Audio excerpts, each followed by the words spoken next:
Archivists, y'all, exclusively interviewing Dilemmanade. Oh yeah, fresh squeeze. And who is Dilemmanade? Dilemmanade, basically, Johnny Dilemma is the man, Dilemma is the problem, Dilemmanade is the solution, and it's the three facets of basically my life.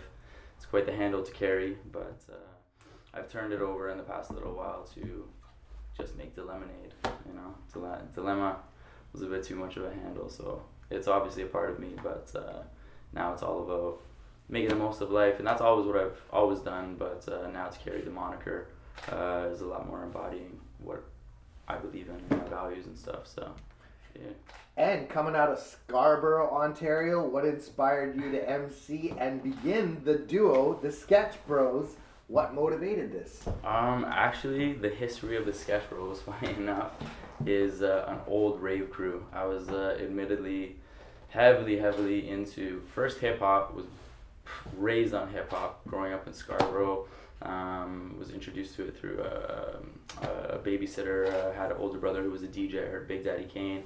Anyways, it got a little too gangster for me, and as well when I got into high school, it was just, I don't know, just the scene was just a little bit too much. People were getting fucked up, and you know, I wasn't into that. I've always been a happy person, so I found myself getting more into the rave scene, and then we were pretty sketchy, and I was bros with a couple of dudes, and the Sketch Bros were born. So that's actually where the name came from when I was like 14 years old, and then when I came out to Vancouver, I met this dude named Charles DSEP. What up? That's my homie for life. And basically the Sketch Bros was born, and I had told him what I was already doing, rapping. We used to freestyle at parties and stuff like that. And then basically he wanted to keep the name because he appreciated what it was about. Apparently he was Sketch Bro at heart too. So and then we added my boy LP, who's still with the Dilemmanade family now. That's my boy for life as well. That's El Precise, Ryan West. So he'll be here tonight. And then the record with Decept, selling over 6,400 copies, and that track, Lady Marmalade, produced by Rockwilder, speak on the accomplishments.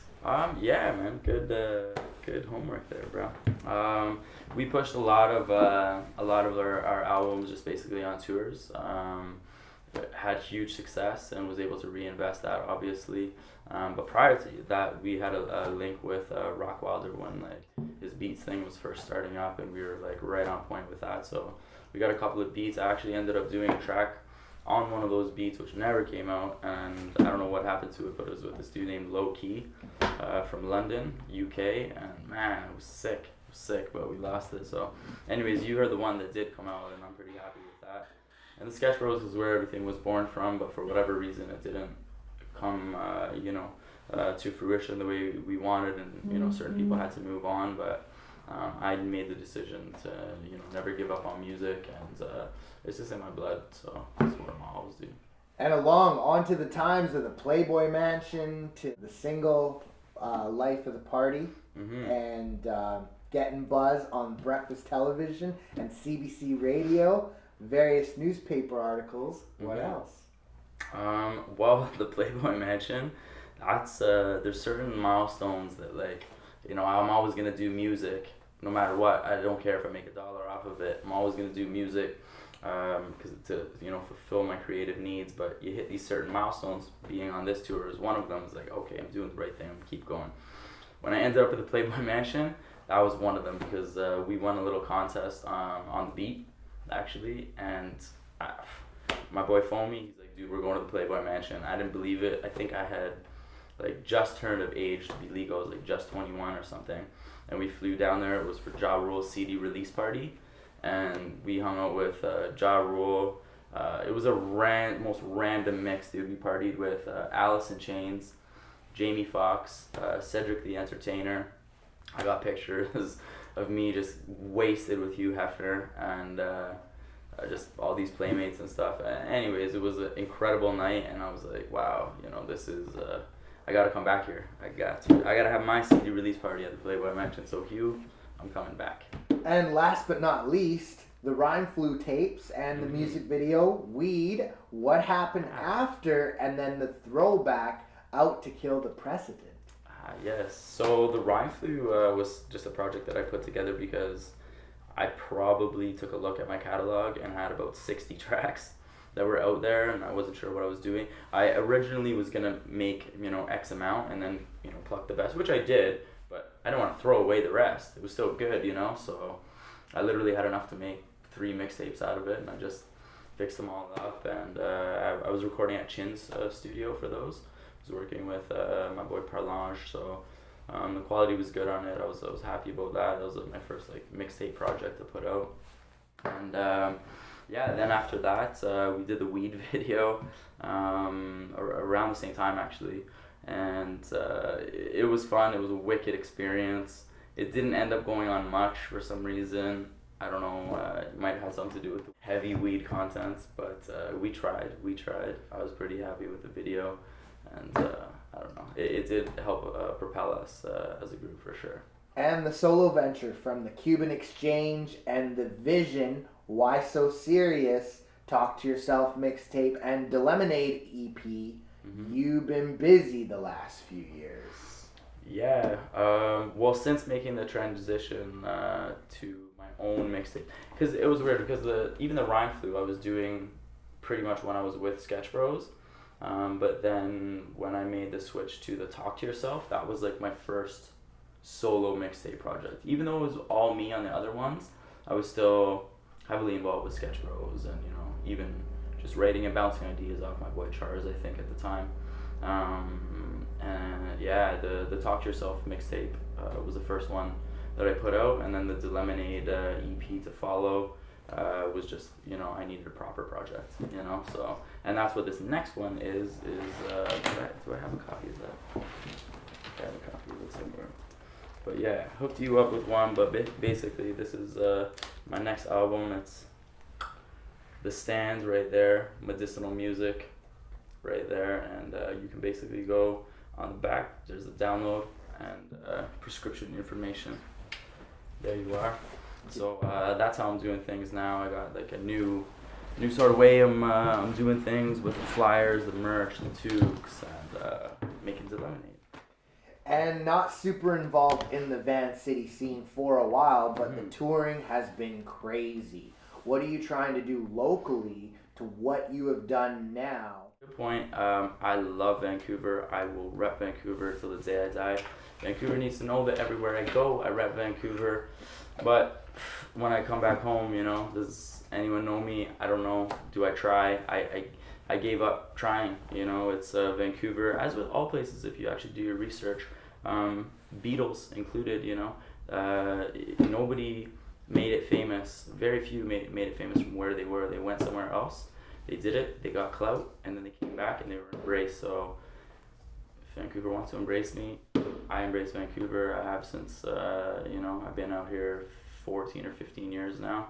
I am Scarborough born and raised, but West Coast all the way, and that's what brought me out here, is obviously the vibe. But to answer your question, it's not that I don't care at all, don't get me wrong, but that was kind of a different way of looking at things, because you don't want to force things in life, I just keep on doing my thing. Just, I'm out there. I played probably over 160 shows in the past 2 years. I hit up about 15 countries, and I'm gonna throw down in Vancouver December 5th at the bar, and people are gonna see what the fuck's up, because I'm gonna fucking blow up the stage. So. And tell us about the Dilemmanade maker. Oh yeah, so this is I make flyers and stuff with all my information, to pass out around the club and stuff. And I know people have hit me up from this. I got your flyer and stuff, right? But I like to have a marketing business mindset. So I was thinking, how could I make it functional? So what it is basically is a rolling tray. So it pops into the rolling tray, and there's instructions there. Basically, you put all your problems in here. You see, you got your tension, your dickhead boss, your bills, and your stress, and your bad weather, and you break up your favorite choice of smokable, whatever that may be. Roll it up, smoke your problems away, do a little hokey pokey, and then you got the lemonade, and that's how you make the lemonade. All right.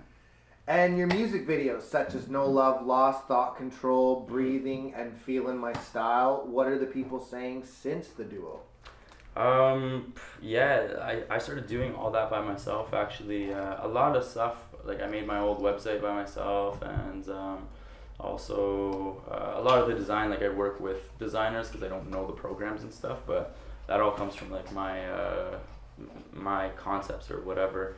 Um, yeah, I, I don't know, like basically with the videos, I just got tired of waiting on people.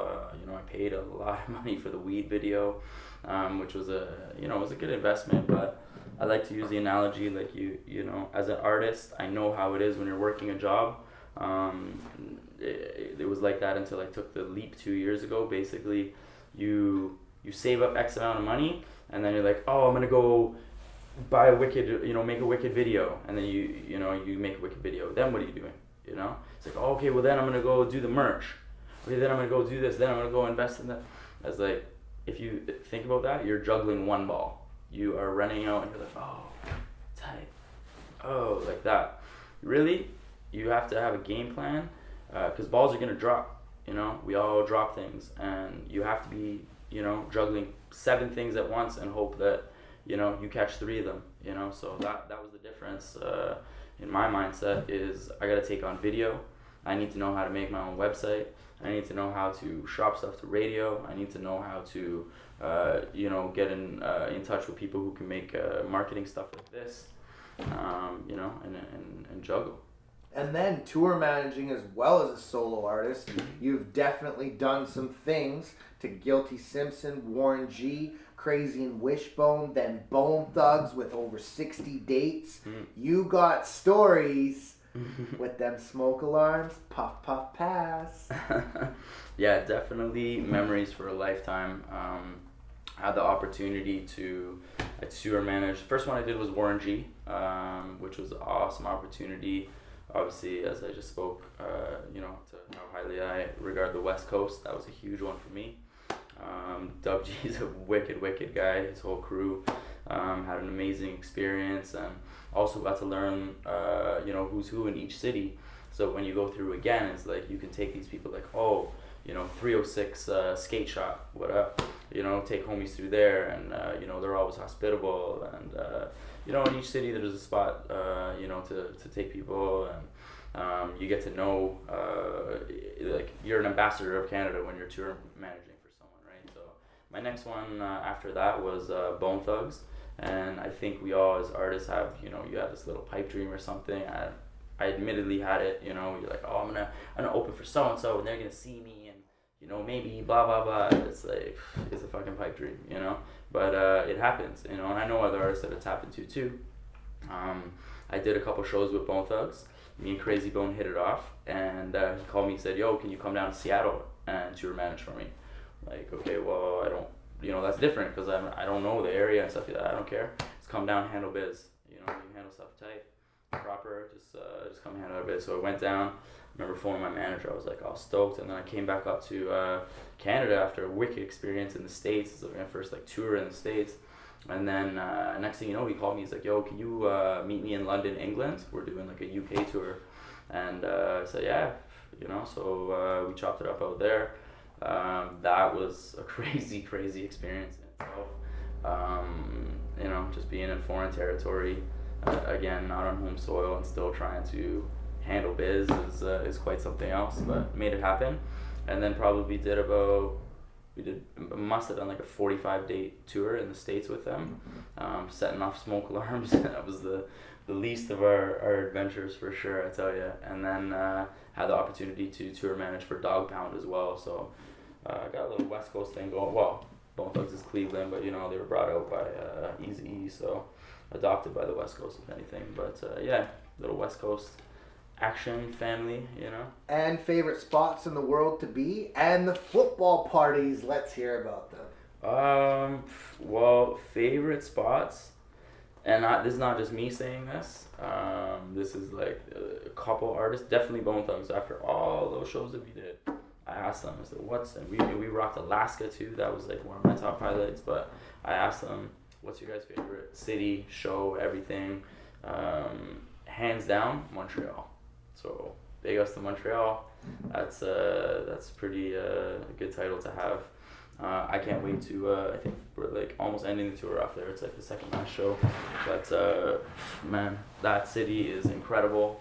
And then I also had the opportunity to play in some European cities for the first time with Guilty Simpson.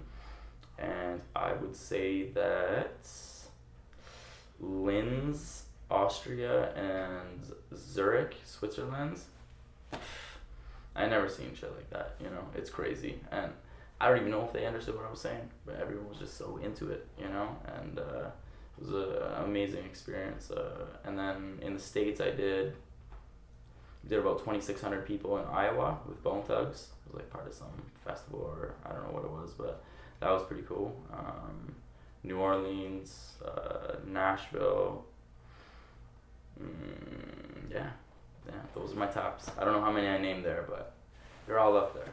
And an incredible list opening for Snoop, Nas, De La Soul, 3 6 Mafia, The Game, Jurassic 5, Black Eyed Peas in your entire career. The best tour and largest crowd you've ever rocked? Largest crowd. Would have to say, tour-wise, maybe that 2,600. Actually, no, we did a 4,000 somewhere. On the U.S. tour was up there, and then there was the Snoop Dogg one, which was about 12,000 people, like at the PNE, like eons ago, with Ty C, and like there was like we won some battle or something, and we had to. You know, we got to go out and throw down a battle and a verse or something like that. I forget what it was, but I don't get nervous, but that was the one time I was nervous. You know, I'm not a big freestyler, admittedly, and we had to go out and rip it in front of, 12,000 people. So, yeah, it was dope. And your best hip-hop memory you've been part of or contributed to? Thus far, I would have to say touring with Bone Thugs, you know. I toured with them for a long time, and a lot of memories, and I don't know, they schooled me to a lot of things too. Those guys in the studio, I'm not on that harmony tip or whatever, but fuck man, those guys just lay shit out. Same with Dog Pound too. Like I took notes when I saw these guys in the studio lay down a couple verses for like rappers that were buying verses here. I drove Crazy Bone to do the remix for Peso with A$AP Rocky. I don't know if you ever heard it. I never heard it. I don't think it came out, but anyways, we went and recorded it. It's fucking sick. It's out there. But anyways, it took the most notes probably like studio wise, and I was able to bang out this one in about 2 weeks. Not to brag or anything. Like I'm not trying to say that's good or bad or whatever. That's just my work pace. Everyone else is different. People take their time with their craft. I totally respect that. That's me taking my time, and it flows. When it comes, it flows, you know. And now the tour opening for MGK, Machine Gun Kelly. It's one of my bigger ones for sure. All the latter artists that I've named, obviously, as huge as they are to me, and mean the world to me as like my heroes and stuff. Obviously the market that MGK has tapped into is like a much younger audience, and his fan base is pretty crazy. It's definitely one of the best tours to be a part of this year for sure. I'm gonna say it's the best tour. I'm just gonna go out and fucking say it. It's the best tour of the year. Name one that's better. Seriously. If you have an opportunity to come out, this guy will blow your mind. He is the best performer I've ever seen. Raises the bar. If you're an MC and you go and watch him, you're like, damn, I gotta fucking step my shit up, straight up. So it's cool because at the end of the night, I'll be chopping it up outside in little ciphers or going and promoting my stuff, thanking people for coming out, trying to push some more merch, meeting people, and people will say, yo man, that was the best night of my life, and I don't care if they even remember my set or whatever, necessarily specifics, but I was attached to that memory, to be attached to someone's great memory like that, that's all I can be thankful for. And you have anything to say to America? I will be back. I fucking love it down there. The only states I have to hit are the East Coast, a couple on the East Coast, like Vermont and Rhode Island, Connecticut, and Hawaii. Besides that, there might be like 8 maximum. Besides that, I played every other state. I'm proud. I want to check them all off my list, my little U.S. passport checklist or whatever. I definitely want to say I played every single state. So, and then go back. You know, it's all about coming back the second time, and you know that's what I've noticed in Canada. It's all about when you go back the second time and make that rapport. The first time you're just like, you know, you can blow people away and it's good. But the second time they see you, like, oh, I saw that guy before, blah blah blah. So, and now this is like some of these cities is my 4th time going back. So I can't wait to do that in the States. All my people, they keep asking me, oh, when are you coming back to Nashville and Arizona and all these places. I met some wicked people and I'm thankful to have kept in touch with them. And I promise that I will be back. And you have any shouts? Shout outs, my boy LP, thankful to have him on the road with me again. And of course, you know, Jeff Waters is a huge value addition to my tour. You're gonna see him throwing down tonight. It's more of a musical show. I'd like to thank my sponsor, Life Before Work Travel. You know, they were huge in coming through, helping me out, supporting me. So if you're looking for adventure tourism, definitely check them out. Maybe you can buy on to do a MGK tour. Who knows? Nah. If you're looking for adventure tourism, go check them out. They're dope. Life Before Work, LBW Travel. And other than that, you know, shout out to anyone who has supported me. You know, get at me, johnnydilemma@gmail.com, facebook.com / Johnny Dilemma will probably be the best one. That's my personal Facebook. You can hit me up. You know, people hit me up all the time. I stay in touch with people from all over the world. And respect to the hard grind. You be out here, you be touring and tearing it up in Canada and nationwide. And shouts to yourself. Hey, and this is the Archivist, and you already know the name, y'all.